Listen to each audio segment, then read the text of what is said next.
colar inteira, ouvindo expressões do tipo: não pode colar, hein? Se eu pegar vocês colando... Eu nunca colei na escola. Peraí, não é desse tipo de colar que eu estou falando. O convite de hoje nós vamos conversar sobre a relação entre a colagem na arte. Fica comigo porque o Artisteiros acaba de começar.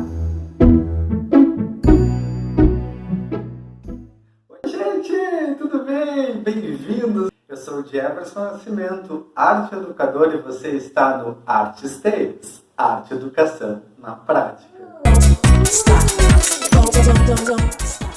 Fiz essa brincadeira na introdução falando sobre a cola, né? A gente cresce ouvindo essas expressões de que colar é ruim. Mas hoje nós vamos falar sobre colagem, né? Essa justaposição, essa acumulação de diferentes partículas, de diferentes materiais para compor algo. Fiz algumas pesquisas aqui, vou ler um pouco para vocês, porque eu não domino muito o assunto, mas enquanto um curioso fui atrás para a gente poder fazer uma contextualização um pouco desse assunto e aí partir para uma prática.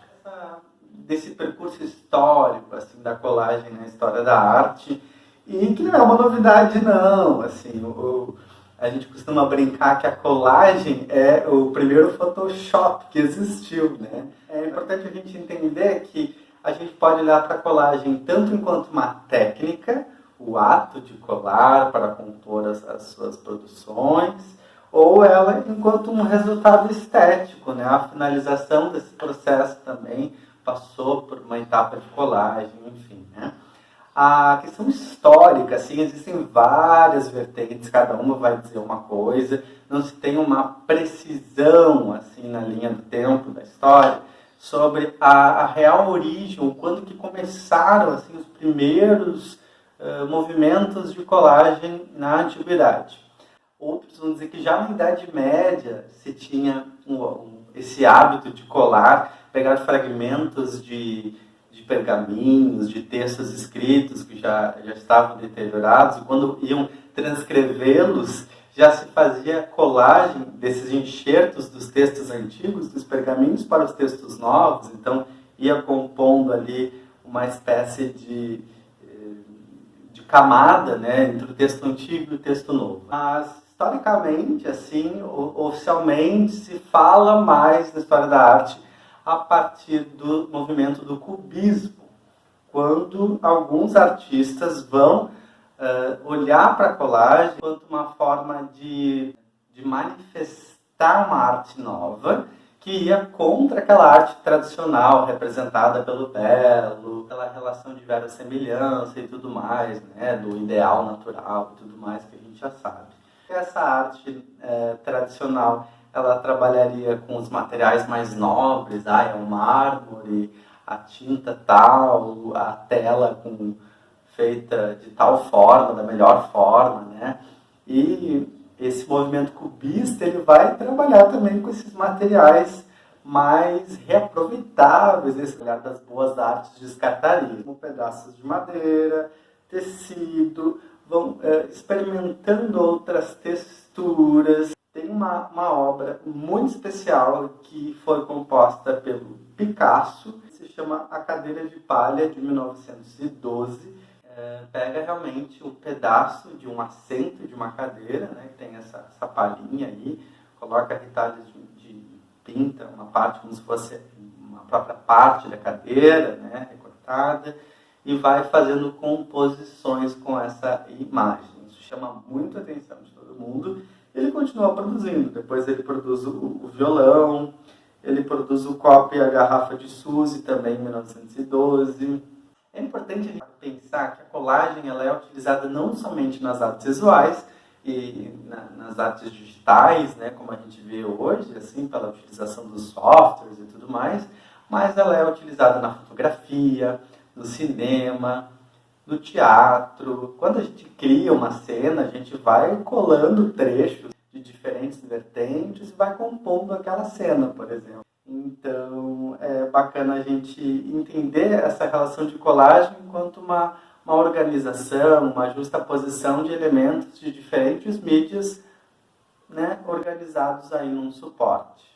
E tem uma obra contemporânea que eu gosto muito, uma série de obras que o Vic Muniz produz, que são telas gigantes, assim, que ele faz a partir de colagens, cartões postais para lugar nenhum, são obras incríveis, assim, que você olha, parece que é o Rio de Janeiro, parece que é Buenos Aires, mas são retalhos, são recortes que ele vai compondo essa paisagem aí fictícia, que a gente não sabe dizer ao certo de onde é.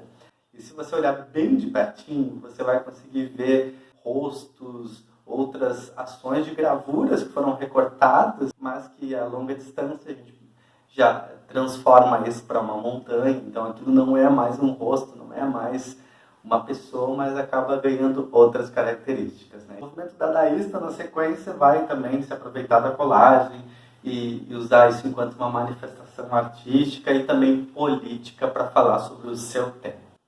E tem uma frase que eu estava lendo que faz muito sentido assim, para mim, que ela vai dizer assim, nesse período a colagem ela não era só uma forma de reivindicar a política, reivindicar as questões sociais, mas ela era uma forma que retratava o que as pessoas estavam vivendo num período pós-guerra. Quando a gente para de olhar para o que tem de melhor, o material melhor, porque a gente não tem aquilo no momento, porque as nossas vidas, os nossos países estavam destroçados pela guerra, e a gente parte desses fragmentos para criar algo, isso é muito simbólico, né, com esse período da guerra. Né? Então, pegar o que se tinha para criar algo equivale à atitude de se refazer após essa primeira grande guerra. Juntar os seus pedaços e compor algo novo, né? Uma nova história. Bonito isso, né? Aí eu me lembrei agora, só uma curiosidade, eu me lembrei que eu cresci numa família de professores, meus tios paternos professores, minha tia professora de história, então muitas turmas, eu me lembro direitinho dela pegando provas antigas, recortando lá no mimeógrafo e compondo, colando uma nova prova que depois ia ser, né, mimeografada e tida como uma nova prova, né? Isso era muito legal, né? Não tinha nem Word nessa época, era tudo feito pela máquina de escrever, né? Ou manualmente, mas eu me lembro que tem essa imagem da Lili, minha querida tia. Aí eu vou compartilhar então agora com vocês um pouquinho de um processo que a gente criou. E aí eu compus aqui três aspectos assim, para a gente pensar a colagem quando for trabalhar com os nossos alunos, com o nosso grupo de professores. A primeira delas, a partir de uma série de recortes ali que eu fui fazendo sem pensar muito, olhava, achava as cores interessantes, achava as imagens interessantes. A gente vai chamar de um processo mosaico, tá? Processo que tem aí uma relação com imagem, sobreposição, tem uma narrativa, tem um discurso também nela, textual, além da imagem. Aí aqui, a capacidade da gente fazer uma poesia, né? Então pegar um Navegar Preciso, do Fernando Pessoa, nessa imagem aqui com fundos de barcos, peguei uma palheta de cores ali, de letras, da mesma matéria, provavelmente, e compus isso aqui. A terceira seria aqui pegar uma imagem, essa mais já é utilizável bastante na educação infantil, né? Pegar um trecho, que eu peguei o vestido de noiva, fui compondo em cima dele, então, para além daquilo que a gente normalmente vê de completar o desenho da colagem, aqui eu também já propus a gente ir, não sou desenhista, viu? A gente ir compondo em cima. Uma outra ideia. Então peguei esse recorte aqui, compus o resto de cima, fiz um cenário.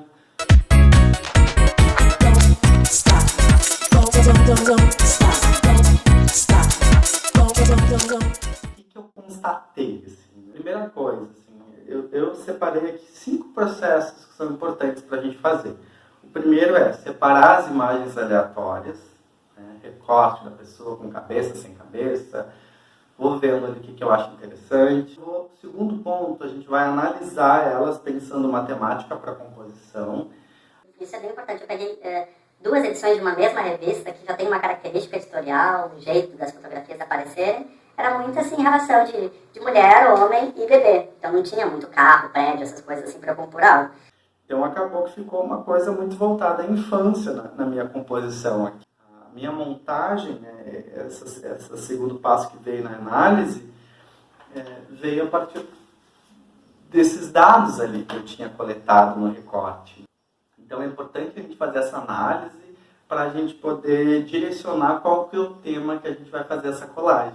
O terceiro passo, então, vai ser a montagem propriamente e a colagem. Então a gente pode, antes de colar, uma simulação de possibilidades, até você eleger a melhor. E aí sim vai colando. Eu usei aqui a cola bastão, mas se você tiver a cola líquida, eu usei com pincel, para ela não ficar muito sobrecarregada. O quarto passo são os ajustes e os fechamentos. Vocês vão perceber que a cola vai secar, vai ficar uma pontinha, ó, como aqui que não colou bem ainda. Que você vai precisar fazer alguns fechamentos com intervenções de desenho, pintura, ou que você tiver disponível. Aqui eu fiz algumas inscrições também. Aí o quinto passo seria a finalização com uma cola e pincel, que é o que eu não fiz aqui ainda, né? Como se a gente fizesse esse envernizamento, assim, essa camada final, assim, para selar todas essas camadas aqui de papel. Então, lembrando que nesse caso aqui eu fiz uma colagem bem simples, usando só o mesmo material. Então, é papel de revista sobre papel sulfite. Se eu fosse fazer uma colagem mais especial, com lãs, barbantes, pedaços de papelão, de metal, eu ia precisar de uma cola um pouquinho mais potente. Essas ideias de contraste também, né? Se eu botei um fundo muito escuro, uma pessoa com uma luminosidade um pouco mais clara na frente, aí eu vou usar uma fonte que se destaca, né? Aqui no Navegar é Preciso, se eu botasse uma fonte verde, não ia destacar. Então eu precisei botar uma fonte numa cor que destacasse para a gente poder ler diante dessa imagem de trás ali, que é o mar, né? Acho que era basicamente isso. Se você gostou, por favor, gente, não deixe de se inscrever no canal. A gente constatou ano passado que muitas das pessoas que assistem o canal ainda não fizeram a inscrição. Então, por favor, comece esse ano com o pé direito, fazendo a sua inscrição, marcando o sininho. Ficamos à disposição de vocês também no nosso grupo do Telegram. Depois eu vou mandar algumas outras imagens ali de artistas que trabalham com colagens que eu estou seguindo no Instagram e são maravilhosos, para que a gente possa falar dos artistas do nosso tempo também, né? Tá bom? Um beijo grande e até o próximo vídeo. Tchau!